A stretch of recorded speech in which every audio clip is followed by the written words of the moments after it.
Sometimes a carefully crafted, highly elaborate mechanic just gets pushed aside and forgotten by most players. Said feature might be detailed and maybe even useful, but no one's ever going to touch it because it's either too complicated, too irrelevant in the larger scheme of things, or it's just too easily forgotten as you progress through the game and move on to other things. These mechanics do deserve their own spotlight, however, as they can be extremely beneficial or even open up new aspects of the gameplay you'd never thought existed. I'm Jess from WhatCulture, and here are 10 powerful video game features nobody uses, even though they should. Number 10. Restaurant battles. Pokemon X and Y. Pokemon X and Y takes place in the France-inspired region of Kalos, which includes plenty of fancy gourmet restaurants in its capital, Lumiere City. The restaurants come with their own unique battle mode, which requires you to finish a sequence of battles with the restaurant staff members in a specific number of turns in order to eat the meals they serve at just the right moment. The battles can be quite chaotic and fun, but since the restaurants are scattered in the most remote parts of Lumiere City, the feature is usually ignored and forgotten on most people's playthroughs. And that's a shame, considering restaurant battles are secretly one of the best ways to earn money.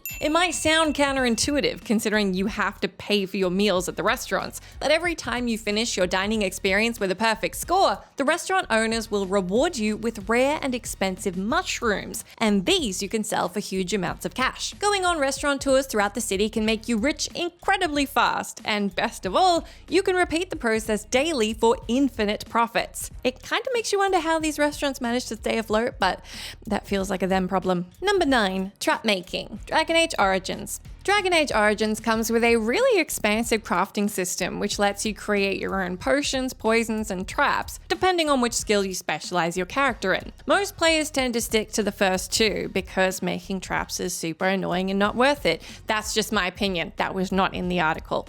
Using the crafting mechanic can help you stack up on healing salves and concoctions whenever you're running low. But that said, the trap making skill is typically ignored, as laying down traps feels like it's the absolute worst thing ever. And I hate doing trap in games. Traps feel time-consuming, and making them requires quite a few custom ingredients that take up precious inventory space. However, creating and using your own traps is secretly one of the most overpowered tactics in the game. Setting up the right sequence of traps can help you kill and neutralize most of your enemies before your party even has to enter combat. The traps are incredibly cost efficient, especially if you make them yourself, and they can immediately set any battle in your favor, even when fighting far stronger opponents. It's actually why trap making has become a trademark of Dragon Age Origins solo runs, and why lone Grey Wardens are usually crazed MacGyvers, killing hordes of Darkspawn with makeshift death zones of tripwires and booby traps. And really, they should get to be killing machines, and so should you if you invest in trap making, because you deserve a win for engaging in the deep, deep tedium that is this game mechanic that I hate.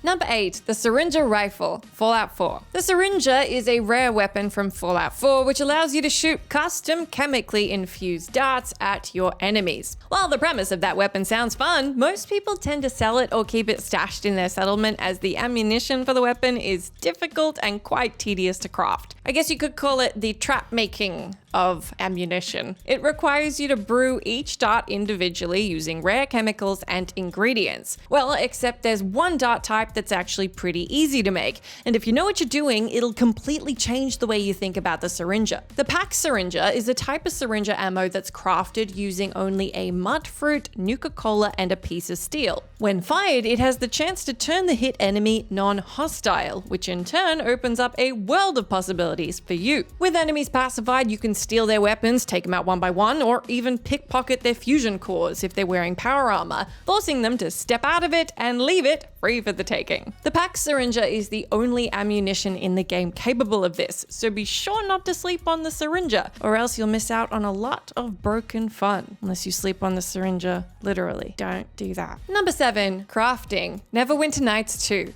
Neverwinter Nights 2 is a Dungeons & Dragons based RPG set in the tabletop iconic world of Faerun. Like its source material, the game comes with crafting skills that allow you to dabble in alchemy, blacksmithing, enchanting, and more. The crafting system is massively expansive, but most people who played the game have never even touched it, as the process of making anything on your own is ridiculously complicated and requires you to put so much effort into understanding it that you'd rather just stick to all the fun action and rely on whatever items you find in the wild instead. However, those who bother to master Neverwinter's crafting system are the only ones who get to play with the absolute best gear in the game. Crafting lets you create unique items like the Holy Adamantine Sword and Mithril Armor, which beat anything you can find in the endgame. And yes, that includes even the Silver Sword, the supposed most powerful weapon in the game, which serves as the centerpiece of the main storyline. Reading the recipe books, finding the right stations, and leveling up your skills is a pain, definitely, but the rewards you get for your efforts totally justify the sacrifices. Number 6. Group Stretching. Animal Crossing New Horizons. Version 2.0 of Animal Crossing has introduced a new feature called Group Stretching, which lets you exercise with your villagers via a special tape deck near the Resident Services building. Because the feature normally uses Joy-Cons for controls and requires a bit of time to complete, most players tend to keep it off their list of daily chores, seeing it as something of the trap making of Animal Crossing. Does Animal Crossing already have traps? Maybe that's the trap making of Animal Crossing. Anyway, it's a mechanic they do once or twice and then they completely forget about. However, completing your group stretching exercises isn't just some kind of gimmick for promoting getting your dailies. There's actually a lot of in-game benefits, including prizes and hidden bonuses. Each completed group stretching activity rewards you with unique items, like a leotard outfit and exercise gear, which you can't get in any other way. And as a hidden feature, it can even attract unique NPCs that wouldn't normally arrive on your island that particular day. The stretching minigame is certainly worth investing some time into, and if you really don't want to get your daily exercise in, you can always just switch to button mode, which replaces the motion tracking. So you can just keep sitting down and reaping those rewards. Number 5. Photo ops, Dead Rising. Though Dead Rising's protagonist Frank West is technically a journalist, when it comes to gameplay, most players tend to focus on the "I've covered wars" part of his line of work rather than getting the latest scoop. There is a photography mechanic in the game, but it's typically ignored in favor of the more exciting activity of bashing zombies with improvised weaponry. Makes sense. However, the photo op system of Dead Rising is actually a pretty useful feature, and in many cases, it can be as fun, if not more, than your typical rampage across Willamette Mall. Capturing specific scenarios with your camera, such as scenes of brutality, horror, or for some reason erotica, of course, can earn you thousands of prestige points, which are used to level up your character and provide him with more health points. Taking the time to whip out your camera at the right time will level up Frank incredibly fast. Plus, it can be pretty fun to hunt for the perfect photo op with the most points, especially if the photo involves setting up a gory chain reaction of exploding zombie parts and gag items for the perfect combo of themes and bonuses. Number 4. Custom Apartment Lots, The Sims 2. Although most Sims players are completely oblivious to it, Sims 2's Apartment Life expansion pack allows you to build your own custom apartment lots to provide your Sims with affordable housing, complete with whatever amenities you want to place in them. The feature is an incredibly useful tool for both town builders and life simulation fans, as it gives you total control over the looks and price of the new apartments,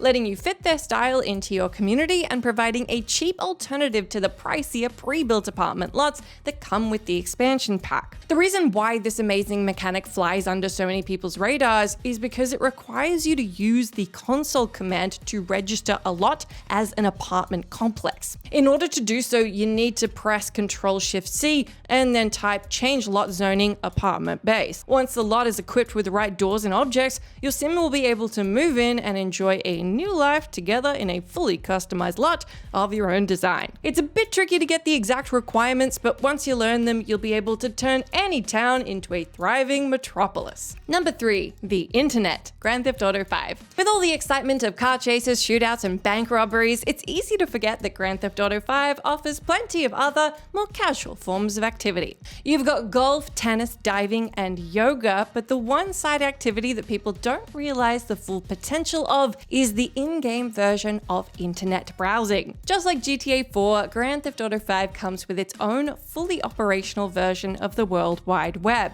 On the surface, it seems to offer nothing more than funny websites and Easter eggs related to GTA's characterized world. But in reality, some of the corners of the internet hide secrets that can completely change the game for you. Among the many interactive sites, you have stores with unique cars, stock exchange websites where you can multiply your money, and even secret websites that unlock unique clothing and full side missions you can't access otherwise. The fake internet is definitely worth exploring, even if the premise of browsing fictional websites inside a video game does sound like the ultimate form of procrastination that you probably shouldn't boast about to anybody. Number 2, Atronach Forge, The Elder Scrolls V Skyrim. The Atronach Forge is a secret portal from Skyrim that allows you to summon creatures and objects from the realm of Oblivion if you fill it up with the right ingredients. Because the forge is located in Midden, the hidden frosty maze beneath the College of Winterhold, most people just find it, check out its instructions, think,